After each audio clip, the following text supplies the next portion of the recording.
Christ is King. I don't know if you noticed, you could tell in that tapestry, it's a tapestry of Christ.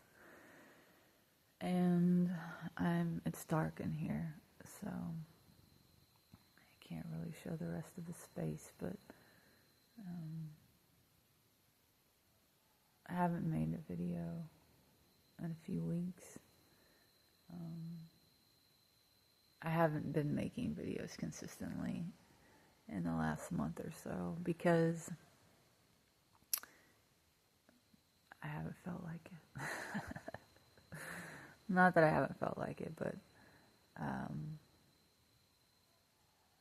I make videos as I'm led to or called to, and I haven't been called to. I've been traveling, which I have been pretty consistently for the last 9 months, going on a year. And I've, been making videos during my travels as things come up, as I'm led to.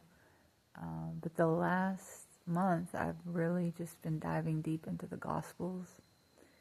And I was spending a lot of time with whales, humpback whales, reading them the Gospels. Quite literally, I was on a property that was facing a beach where humpback whales come to breach and choose partners and have babies. So that was pretty magical. And I wanted to make a video today about just speaking of miracles, speaking of blessings. I think it's important to speak of these things and to share these things so that our own lives and our own experiences can be a testimony, can be a ministry in and of itself. Proof, if you will, of the existence of God. God is not in the business of proving him or herself, but that's because it's self-evident. So I am in Maui, and I came to Maui through a work exchange program, and the property that I came to was so beautiful. So beautiful. Just to give you an idea of the kind of real estate, my neighbors were Oprah Winfrey, Jeff Bezos, and Steven Tyler. Okay, not to name drop, I'm just saying that's the kind of money that was laid down on this property and the kind of view I had. So it was a very enticing situation. And I was working on a farm. It's more of a hobby farm, owned by a man who has a very famous organic cereal company, and it was his vacation property, and so he had a family member managing the property full-time and living there, and she was relying on volunteers. And so I was doing 5 hours a day, 5 days a week of farming / gardening in exchange for my own private military type tents, canvas tents on a platform facing the ocean, and lots of healthy, high quality organic food. So 25 hours of work and food in exchange for this beautiful place to stay. Very fair trade. And I was asked to leave after about 2.5 weeks. Having come there, being told that this is a situation where the woman was wanting people to live there full time. She was basically looking for a community and people who wanted to be on the land to help her care for it, because it's hard to maintain consistency when you have volunteers coming in and out. And that's what I've been looking for a very long time. And when I arrived, I was just like, oh my God, I'm in heaven. I was thanking God just for my blessing, and I thought, wow, it's finally here, But then not quickly, but I realized that that was not indeed the reason I had been sent there. Because I go where I'm told. And turns out the reason that I was sent there was to be able, first off, it was a gift, but it wasn't the gift that I thought it was. I thought it was community, like a long-term community for me. But what it was an opportunity for me to break certain relationship patterns and also to handle myself with grace and without judgment. I believe in order to also help another person more clearly view their own things that possibly have become problematic for them in relationship, if that makes sense. Like a mirror, basically. Like, I'm not saying, it's my stuff. I had an opportunity to deal with my stuff, but I also, in the way that I dealt with it, had an opportunity to help someone else deal with their things without shame, without judgment, without drama. And I passed the test. I broke the pattern. And God is so good. But I don't even have to go into detail. I can keep it vague, I think. But that was a gift. I handled myself well. And as a result, though, I ended up leaving the property. There was a discussion that was had, and it was decided that it would be best that I left. I requested to have the opportunity to line up another work trade situation because I bought a one-way ticket to the island and I didn't have another destination to go to right away. But I was told, no, you need to leave now. So, I didn't freak out. I didn't get angry. I respected the request. I thanked the person for the time that I had spent there. I left with dignity and poise and grace and kindness, and I've never been able to handle a situation like that in such a way. So, but I was on an adventure because I didn't know where I was going, but I just let God take the reins, and I surrendered fully. There wasn't a moment that I was worried, and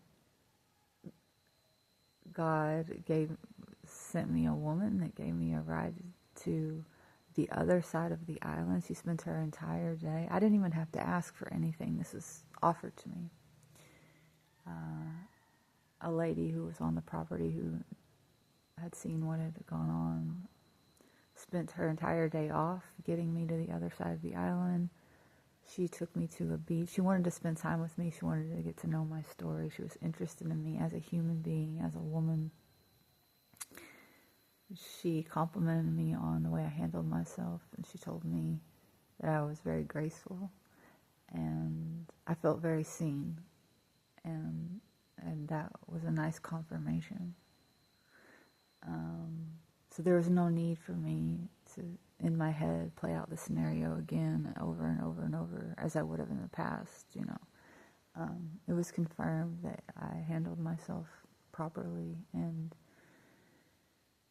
the best I could. And she bought me a really nice lunch, and she bought me extra food so that I would have dinner that night. And she took me to a hostel, and there was an opening in the hostel. And the people there were very kind and gracious. And I ended up staying a week. And I met so many wonderful, wonderful, interesting people. So I made new friends. And I met 3 different people independent of one another that were all from India. And they all invited me to India, the same city. So I think I'm going to be going to India. It's calling me. After the 3rd person invited me to India, I went down the street to a local coffee shop, and I was talking to one of the locals, and a woman walked up behind me, and she tapped my shoulder, and she started talking to me, and I turned around, and she said, "Oh, I thought you were so-and-so." She said, he's getting back from India today. And so she's explaining to me how her friend has been away to India at this ashram doing yoga for several months. And I said, oh my gosh, that's so interesting. And I was actually telling the guy in the conversation that she interrupted about how I'd been invited to India. So she interrupts me thinking I'm the guy that got back from India. And as she's telling me this, the guy walks in from India. So sounds like I'm going to India soon-ish. After my time up here is up. But after a week in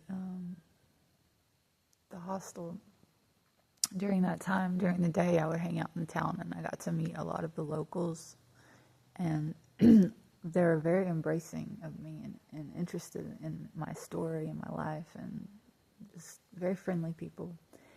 And yesterday was, okay, so I checked out of the hostel, decided, because it's getting expensive. You know, I had come here to do work exchange. I hadn't planned on paying nightly to stay somewhere, and it's very expensive on Maui. But I just trusted that God would provide me with what I needed, and I had the money, so I didn't worry about it. But after, a week of $70 a night plus food, I had already spent $500-$600 that I wasn't planning on spending. So I decided to check out of the hostel after a week and camp on the beach. So I bought a tent and I camped out on the beach one night. And then I packed my tent and was headed back up the street that morning to the same coffee shop to get coffee. And I see a car, a white sedan. It's an old cop car that someone is clearly just driving now. And they had painted all over the hood and the trunk. And on the trunk it said something about, I can do all things through Christ who strengthens me. And it had a crown. And it had a sticker of a lion wearing a crown that said, rely on Christ. So I took a photo of it. And I was thinking to myself, wow, this is I want to ride in this car, whoever owns this car has got to be cool. So I walk 2 blocks up the street and I get in line with the coffee shop and I see the lady who had mistaken me for her friend who was in India. She was across the street and she yelled out at me and she said, hey, I want to talk to you. And she comes over and she's like, what are you doing today? I would love to invite you to my place and give you a massage and a hot bath because I have an outdoor garden tub. And I was saying the night before to my friend at the hostel,